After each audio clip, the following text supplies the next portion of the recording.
Hello, hello, this is Christina Waschko and you're watching Motherpreneur TV. Information, inspiration and entertainment from mothers to mothers, so we can do what we always wanted to do. Now, a few weeks ago I met Kathleen Hatley. Now Kathleen, she is super organized. A few years ago she decided to turn her hobby into a business opportunity. Kathleen is a clutter coach. If you are here in North America and you listen to this, you think, so what is the big deal? Ladies, I am German. I have never heard of a clutter coach. Somebody who's coming to your house, go through your stuff and help you to throw it away. I mean, I must tell it to you, you are amazing. That is a fabulous idea. So during the presentation I listened to, I had so many wow moments that I thought, oh no way, Kathleen, she has to come on Motherpreneur TV. She has to share her pearls of wisdom, her tips and tricks to organize your house. Because I figured, hey, we all need some more space in our life, or not? There she is, our declutter coach.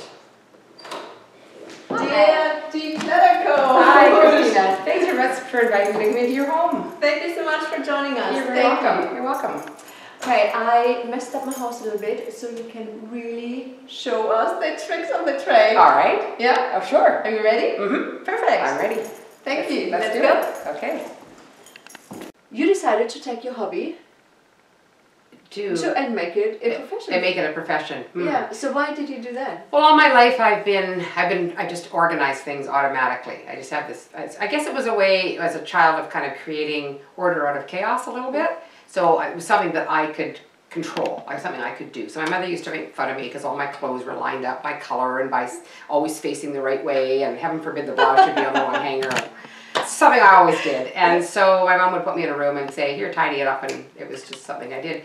And as I got older, friends would, I don't know how they knew exactly, but they would call me for advice on organizing a room, or a little bit of decorating stuff as well kind of goes along with that. And of course, to organize, you have to declutter. You can organize everything you've got if it's really stuff that you need, but there's always stuff that we can do with less. So you start with, say I came into a room and there was stuff everywhere. Right. For instance, I'll talk about my girlfriend's rec room. Her mother had passed away, so a whole pile of stuff came into her rec room that she had to deal with. Both sons moved out. They left bikes behind and stuff behind that they didn't have room for in their new apartments. So and then she had old photographs and just everything that she knew she had to deal with, but it just kept ending up in this room. So when I walked in, it was, literally like this. So it was no longer a room they could use, and it was a room they wanted to use. So the first thing you need to look at is, what do you see this space becoming? What is your goal with this particular room? Do you want to just have it as a catch-all, shut the door, nobody sees it? That's one choice. Or would you like it to be a living space since it is in your home? So where do we start? So we went in, and within 10 minutes, I had a system of what to do. So you start with the stuff that you absolutely have to keep or want to keep, the stuff that you're going to donate to Goodwill, the stuff that's maybe going to go to recycling, the stuff that is just garbage, that you don't want to donate it to Goodwill because it's just garbage, and stuff that you're not sure what to do with. And that's okay to have a little pile that you're not sure what to do with. You give yourself permission. You don't have to make all your decisions at the same time. And then once you've got when you pick up an item, you deal with it. Don't put it over here and say, I'm going to deal with it later, because later never happens and you just going around in circles, right? So that leads me to the next question. I could do that myself. What is the advantage of having you? Yes, and I get that all the time. They'll say, oh, I love your ideas, and we can do that ourselves. And people have good intentions and they want to do it themselves. But if they were going to do it themselves, they wouldn't be in the mess that they're in. That's one. But number two, the biggest thing that I've found since I started doing this is the clients are accountable to me. Now, you can become accountable to your partner. You could be accountable to your best friend. But it's usually easier to be accountable to someone that is not emotionally involved with your stuff. And also to someone that isn't going to walk in and say, oh, for heaven's sakes, you don't need that, and that your mother might do, or your best friend with good intentions might say, And that's like, okay, that they just freeze because they don't want to get rid of all their stuff. They want to deal with their stuff. So a professional organizer or a declutterer will come in and gently guide the client through the process, excuse me, of making those decisions around the 4 piles that I talked about, or the 5 piles that I talked about. And as the clients start seeing it happen, they become liberated and they get excited. They're like, okay, yes, I can start, and they start to breathe. And I see it in their body language. I see them becoming lighter, becoming freer, becoming excited, envisioning their space. Okay, I can, this is doable. And when I leave after a session, I will leave the client with homework. For instance, a closet.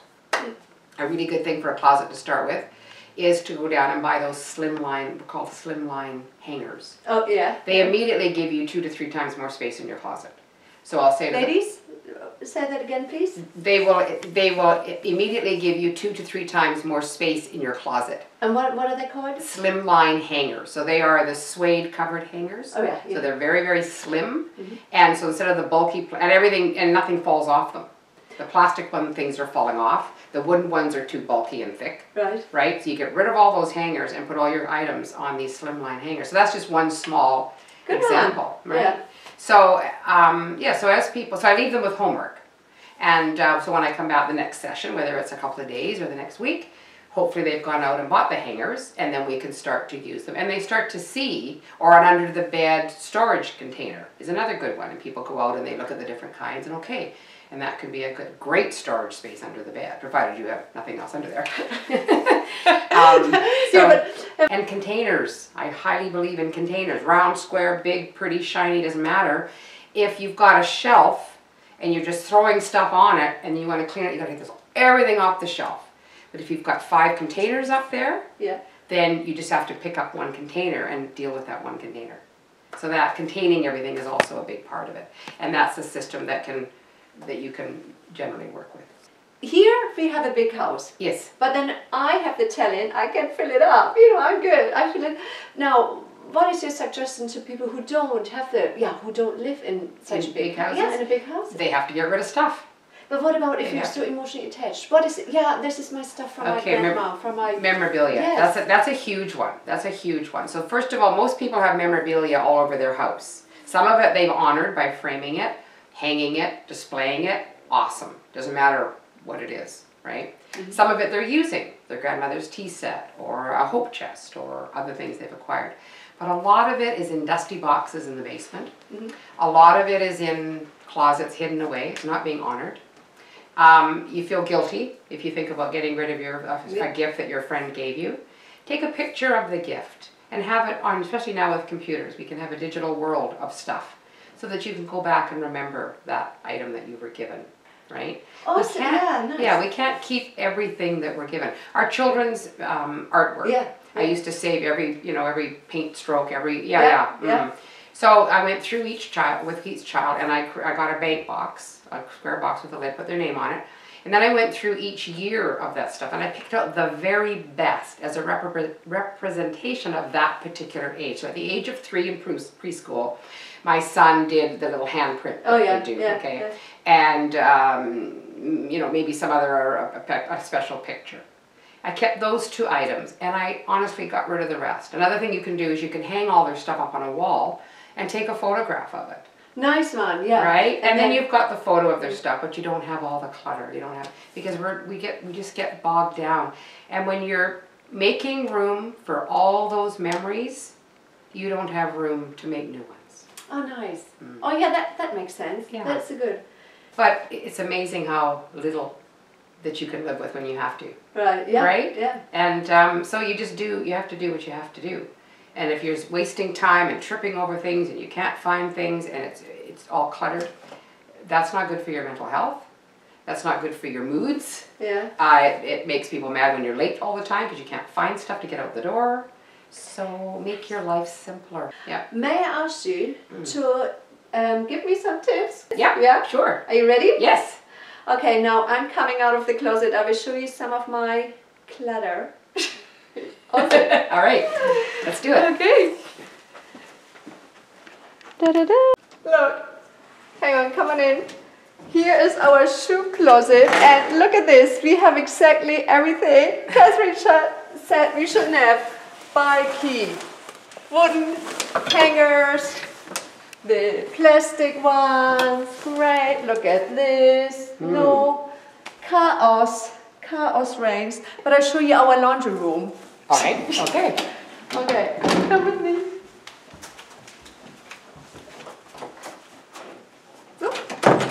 Okay.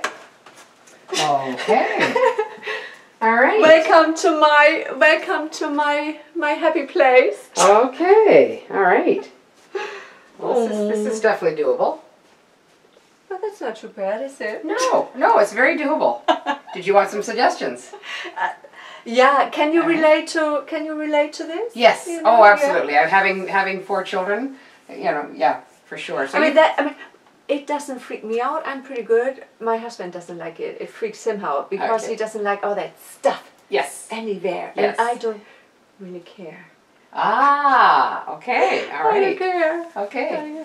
All right. So to create, you know, a sense of happiness out of chaos, order out of chaos. So you've got a lot of space here that can be utilized in a better way. So you've got room under here. You've got room under there, you've got room up there, and room up there. So if you were to, first of all, take everything out of the room, all right? Okay. Wash it down, whatever. And then bring back only stuff that is for sure going to stay here, that's going to live here. Now, for a lot of laundry rooms do double duty. That's fantastic for storage. That's fine, because you've got a good set of shelves here. But I would container some of these items. So again, you're just dealing with the container. Oh, yeah. Okay. And then down here you've got boxes, but you probably don't know what's in them. No. Absolutely not. So get rid of the boxes, or use the same boxes but label them very clearly with big white labels and a thick pen and say what's in the boxes. Make sure it's stuff that really needs to live here. Right. All right, stuff that you do need. Hooks are good. You can put hooks on the back of the door. You could put a hook up there. You could put some shelving or another. You can buy the cupboards, the inexpensive cupboards at Home Depot or whatever. A cupboard there, a cupboard there, a cupboard there. Again, would it give you more space? This is, you need a shelf in there so that you've got two levels. Okay? I mean, it makes sense, doesn't it? Why haven't we thought about that? Interesting, right? Okay, last one. Yes. All right, we all have children at home. I will show you our youngest room, our youngest son's room. He's 11. He likes his Lego, and he likes his Lego so much he doesn't want to get rid of it, and he doesn't want to clean it up. Okay. You might tiptoe. You can't even reach the other end of the room. Because of the Lego. All right, right. Oh. I have a grandson who has a room just for Lego because they don't have any. They only have the one child, and he has so much Lego. So I can relate. Okay. All right. Oh, this is easy. Oh, that's easy. Again, it's all about containers. It's all about containers. And before he goes to bed at night, he picks up whatever he is immediately playing with and puts it away in a container. Having an 11-year-old come in and say, clean this all up, they just get overwhelmed. They made the mess. That's something that people have to remember too, is that it takes a long time to make a mess, so they can't expect to clean it up in a heartbeat. They have to invest the time to get it. But once it's in an organized fashion, then it's easy to keep it up, right? And taking the doors off is a really good idea in children's rooms as well. They've already done that. But that's wasted space. Right. And again, they really don't need doors, but you can utilize that. So if you put the louvered doors on, then you're wasting space. Having them off, that was really good thinking. Yeah. Imagine we bought it like this. Oh, shh, don't tell anybody. We'll just see how clever you are, right? So if people want to hire you, they call you first and tell them what you want, what they want you to do? They go on my website or call me. And they can email me or call me. And I would come in and do a consultation with them first. So we go through, is it a room you're wanting done? Is it a closet? Is it a garage? Is it the entire house? I've done all of those. And that will take however long it takes, and it's a flat fee. And then after that, I'm hired by the hour. Right. If you want to know more about Catherine's service, please... Oh, sorry. It's Kathleen. Kathleen. Did I call you Catherine the whole time? Yes. Kathleen. Oh, nice. Yeah. I didn't want to stop you. It's actually Kathleen. I did my research. That's okay. No. Yeah, people get me Catherine and Kathleen mixed up sometimes. If you want to know more about Kathleen's service, go to mycluttercoach.ca. Once again, Kathleen, thank you so much. I appreciate your time, your wisdom, your tips. You are fantastic. Yes. Thank you very much for inviting me to come in and do this with you. It was great fun. Yeah. Really, thank you very, very much. You're very welcome. Okay.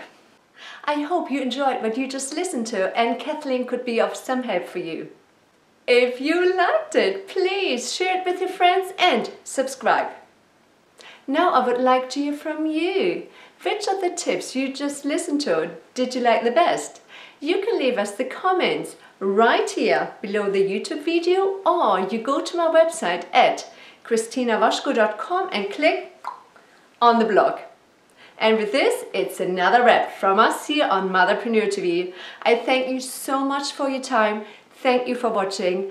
I look forward to seeing you again next week. And until I do, please remember, we are more than just mothers. We are an inspiration to ourselves, to our family, and to the world.